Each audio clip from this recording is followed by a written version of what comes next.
we are going to get into these ingredients that we need for our they're pull-apart clover leaf rolls. So we're going to start out with 1.5 cups of the almond flour. We're going to do 1.5 teaspoons of the baking powder. We are going to do 1.5 cups of the mozzarella. I just went ahead and shredded the whole block, so that's there. We're going to do 2 ounces of the Philadelphia cream. And what I don't have here is 2 large eggs. And then we're going to put 1/4 of a cup of Parmesan cheese in a bowl. Because once we make our dough into little balls, we're going to be coating them with the Parmesan.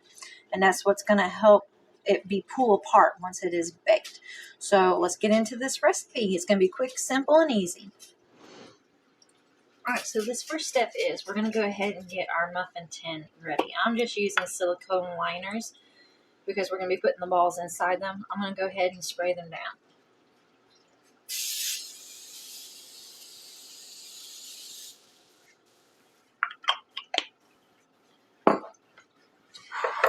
We want to preheat that oven to 350 degrees, and then we're going to get the rest of this together. So step 1 is going to be putting in our dry ingredients, and we're going to start out with 1 1/3 cup of almond flour.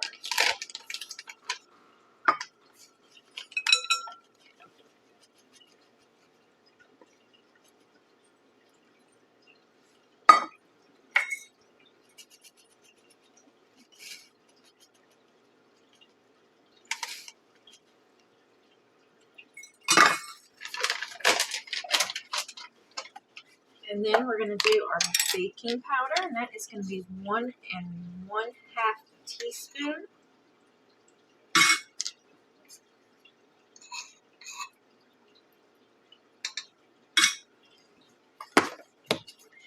And while we're at it, we're just going to go ahead and get this Parmesan cheese in the bowl and get it ready.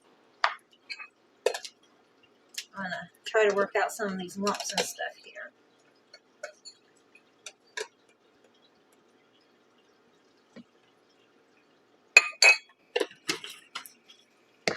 So I'm just going to kind of work some of these bumps out. Alright, so that is all of our dry ingredients. The next thing that we got to do, this is going to be kind of like a fathead dough. We're going to melt down our mozzarella cheese and our cream cheese. So let's get started on that. So I've got my saucepan on a medium heat here. We're going to put in 1.5 cups of shredded mozzarella.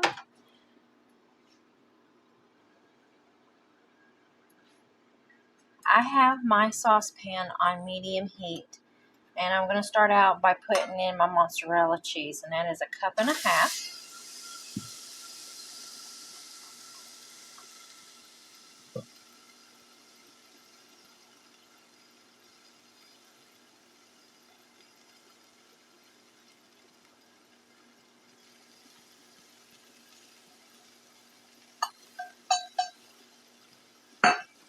Then the next step is going to be putting in 2 ounces of cream cheese, and we're just going to melt this down together. I'm going to use my handy dandy spatula so that I can get this up better.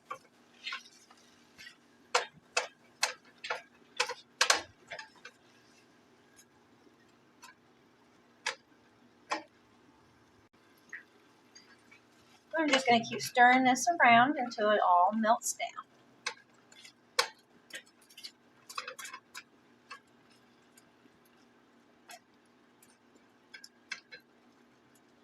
Just breaking up some of this cream cheese as it softens so that we can mix it together.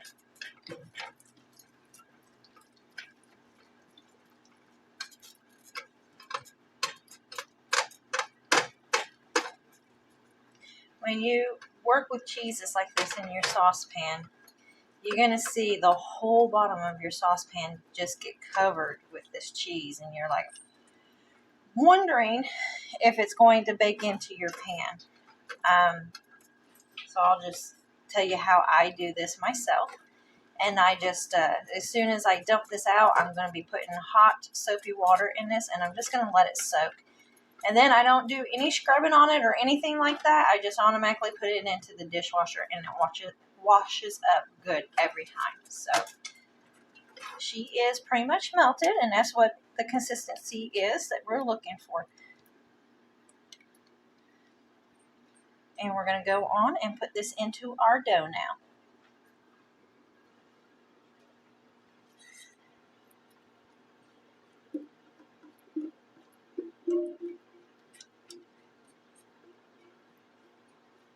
I'm actually letting the cheese cool down just a little bit, because if you put it in too hot, it will actually cook the eggs that we're going to be mixing into this. So I'm just kind of waiting for it to come down into the consistency I want, but I don't want it too cold or it just won't form that dough that we're looking for. So here I've already got that 1/4 cup of Parmesan cheese ready to go. And under my baking sheet, I've got a silicone baking mat. And this is what we're going to be cutting the dough ball up with. And get my knife out as we're talking about it. I like to have all my tools together.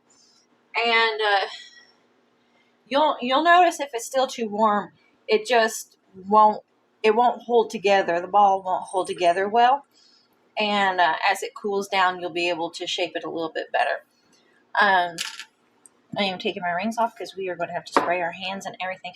I'm actually not going to knead it with my hands. It suggests to, but I'm actually just going to knead it with my spatula. So I'm going to go ahead, and I think we're getting close to what I'm looking for. Again, if it's too soft, I'm just going to let it sit and rest for a minute. But this is looking pretty good.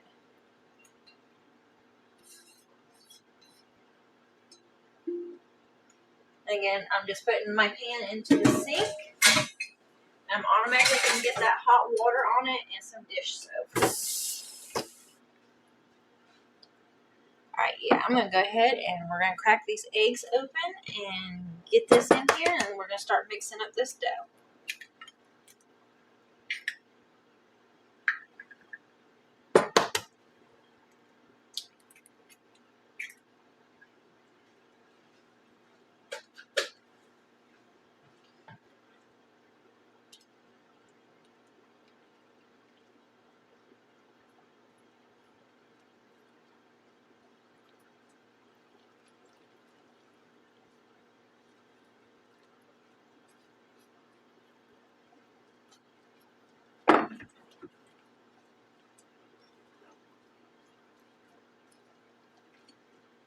This dough ball is actually forming up really well. I may have to go ahead and knead it with my hands, but I'm not too worried about it being too soft. So I definitely let it cool down just enough.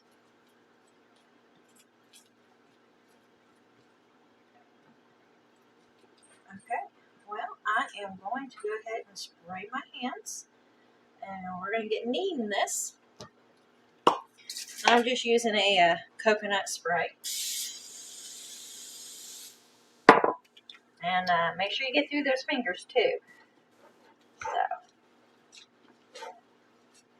you just pull it up and push it away from you.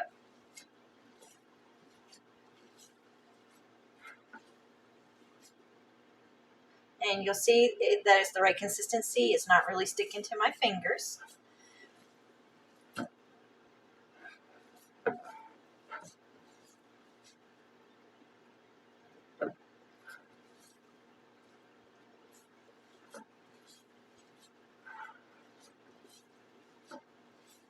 The most important part is to not overwork the dough here. We're just kneading it to bring it all together, blend those eggs in with the cheeses real well with the dry ingredients. And it is feeling about right. It actually feels like a pretty consistent dough right here. So I'm just going to go ahead and ball it up at this point.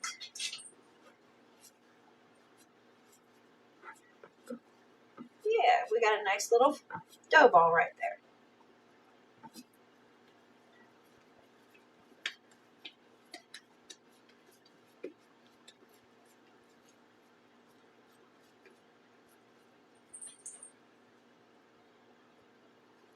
Just trying to get those last little bits. And I'm going to go ahead and put that on my baking sheet. Or my silicone sheet here. Move that down here. And I'm going to go ahead and have my Parmesan cheese ready to go. So our first step is we're going to cut this into fourths. You see how well that's slicing? That means that the dough is ready. And I'm going to go ahead and roll these up into balls.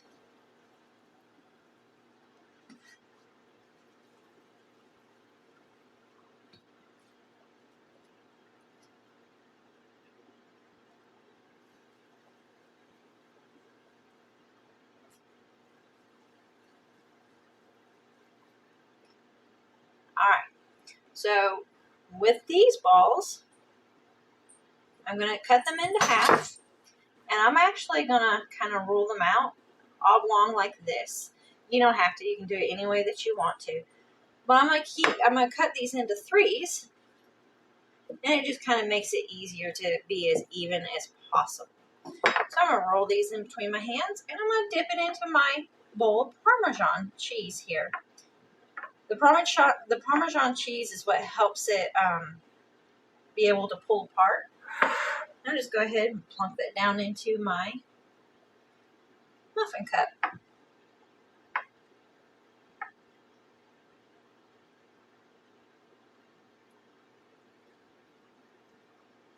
And you're just going to repeat the process.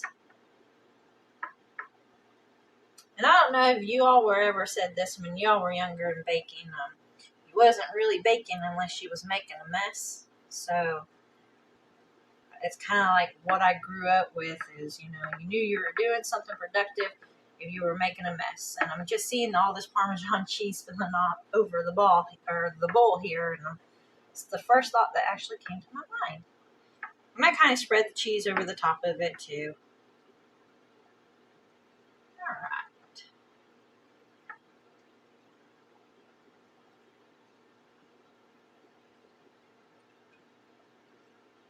Alright, and we're on to our next one.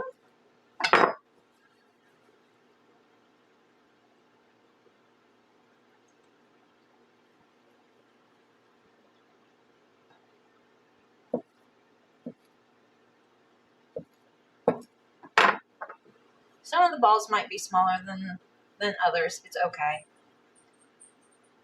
You're just rolling them into the balls to make the appearance and to be pull apart easily. So.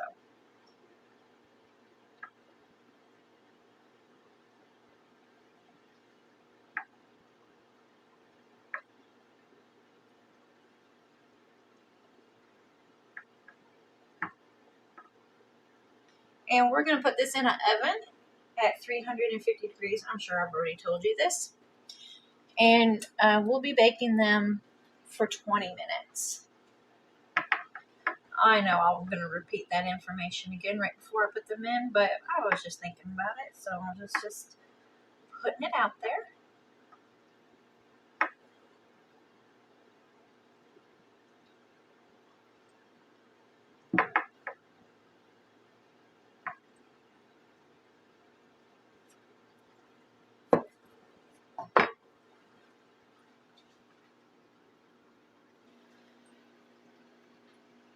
Alright, so these are what the balls look like in the pan. Now, you don't have to use a silicone liner if you don't want to. I do. I just find it's easier to get the rolls out of the pan, and you can just flip that silicone liner inside out and they pop right on out. So we're going to put this in the oven again at 350 degrees, and we're going to bake them for 20 minutes, and let's see what they look like when they come out. So these are done. I've actually cooled them down a little bit. Oh, they're nice and soft to the touch. So let's get these out. And I'm going to show you why I use the silicone liners.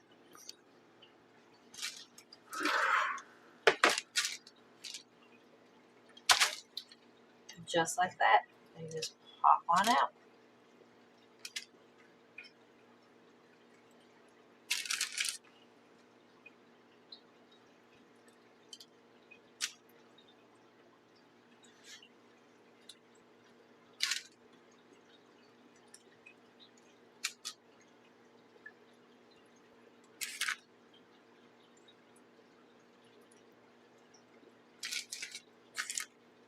So this recipe did make 8.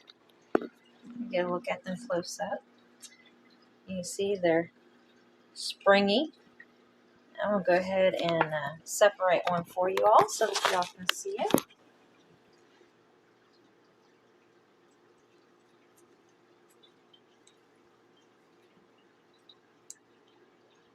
Looks yummy.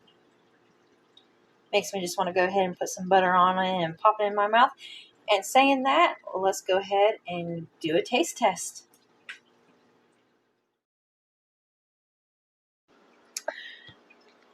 So it's taste test time. I'm kind of excited. As you've seen, these rolls have got a little spring to them. I did go ahead and slap some butter on it. You can't see it on this piece very well. I've already pulled it apart. Let's just go ahead and taste this.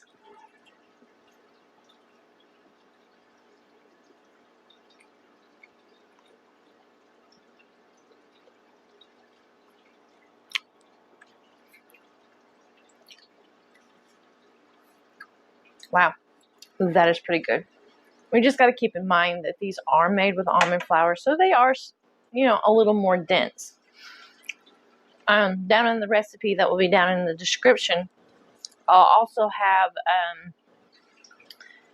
where you can use coconut oil. But I mean, just look at these, the way they just spread apart. It's awesome. Like I said, they're a little dense. Anybody who tries them knows that you're probably gonna you try to sneak in some healthy keto food. But if you get them out of the oven hot with some butter on it, they are good. My family all tried them also, and they said that they were pretty good. So this is probably going to be one of those dishes that you'd be able to do. It's definitely going to help you. Just remember, almond flour has got more carbs in it. So if you did want to do coconut flour, you are going to reduce those carbs down. And it's going to be slightly sweet. So then you would have like a sweet roll. Something to think about if you decide to make this recipe. And I just want to thank you for joining in with me. I have got more recipes coming for you for Thanksgiving and Christmas. So I'm just going to call them the holiday recipes at this point. I think you'll really like this. This is a great way to help you stay keto on the holidays. Remember, holidays come, we get overwhelmed, they're stressful, we're cooking. Even on keto foods, those carbs are going to stack up because these are not necessarily foods that we would eat all in one meal, most meals. But it is a way to make sure that while you are carbing up, they're all keto carbs. And so that the damage done is minimal. And that's the mindset that we need to be in, is that we may or may not lose during the holidays. But if you're going to have a holiday meal, you might as well, and you're going to have the carbs, you might as well have them with good for you carbs or better for you carbs. And that way you're not going to be craving. You're not going to have the sugar cravings, and you're not going to derail, because that's the most important thing when we're on keto, is trying to make sure that we can keep ourselves on track and accountable. So stay tuned. I'm going to be bringing more holiday recipes to you. If you've ever tried a recipe like this before, or you do try them and you like them, definitely comment down below and let me know how that goes for you. And as always, like and subscribe. Thank you for watching. Bye.